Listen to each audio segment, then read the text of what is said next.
It's been since the end of 2010 that I made a video blog, and that's because there was the sudden arrival of baby Owen.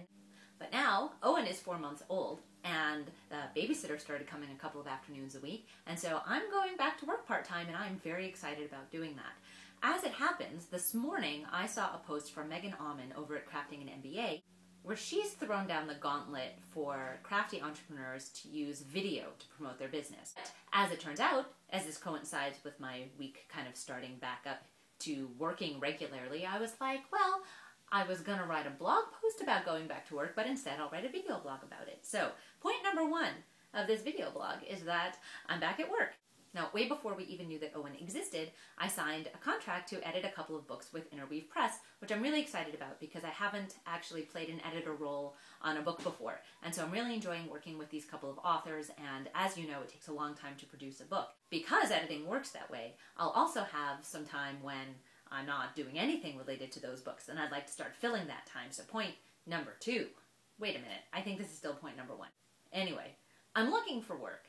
Not a huge amount of work, not like I need you 80 hours a week, Kim, or something like that, but I'm definitely looking to take on some more freelance contracts in editing or in writing, or even if the project is really interesting, in consulting about things like social media or blogging, or how you might approach magazines to cover your work, or online magazines or blogs, or anything that falls into my very amorphous area of expertise. I would love to hear from you. I doubt when Megan threw down this gauntlet, she thought people would look into a camera and actually say things like, hire me! But I was going to write about that anyway, and so I figured I would use this as part of her challenge. Now, I don't know that I'm actually going to make her challenge of doing 5 more of these video blogs by the end of May, but we'll see, you know, I'm up for the challenge. Now, point number 2 of this video blog is that I'd like to add a regular component to the end of each of my video blogs, and I would like that to be like a Q&A kind of thing, where the Q's come from you and A's come from me. And so if there's anything that you'd like to ask me, then please do. It can be about a crafting technique, it can be a question to clarify something that I've said in the past, it can be, hey Kim, I bet you can't do this in 30 seconds, and maybe I can. It can be about writing or editing online or in print. It can be about publishing in general. Hey, it can be about Buffy the Vampire Slayer, and I wouldn't mind that at all. So think about questions you might want to ask, and you can send them to me in any way at all. You can leave them as a comment, say on this blog post where I'm posting this right now, or on YouTube or Vimeo or anywhere where I've posted this video. You can email me, kim@kimworker.com. That's worker with 2 E's. There's no O in it.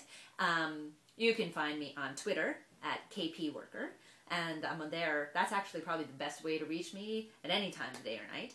And so just shoot me a question, any question at all, and then I'll pick the ones that I think are most either interesting or amusing or amenable to being covered in a half a minute or a minute of video, and we'll see how that goes. Point number 3, the last and final point, is about a project that I started a couple of weeks ago that I hope you've heard about called For the Animals! Exclamation mark. This is a project to encourage crafters and makers of all sorts to make donations to animal shelters in the form of pet mats or beds or blankets or toys. It's inspired by a trip that my friend Lisa and I took to Best Friends Animal Sanctuary in November, which is the largest no-kill animal sanctuary, I think, in all of North America. And the work they do there is, it's mind-blowing and inspiring, and the attitude that they carry with them of highlighting the success stories in a world that can otherwise be very depressing, where you're dealing with a lot of abused and neglected animals. The attitude that they keep highlighting the stories of animals whose lives have essentially been redeemed by the love of perfect strangers. It was just something that we couldn't only pay attention to for the few days that we were there. Just go to my website and look for the link, Crafting for the Animals, and you'll see how you can participate. It's really easy. It's about participating in your own community, and if you have questions about that, see, questions, that's the theme, I'd love to hear from you. Next time, I'm going to talk about Flattr, which is F-L-A-T-T-R, and that's something that could really, really benefit the crafts community, especially bloggers. So check out flattr.com, F-L-A-T-T-R.com, and if you have questions about that, I've been using it for months and months, so definitely feel free to ask, and I'll incorporate those questions possibly into the main meat of my video blog next time around.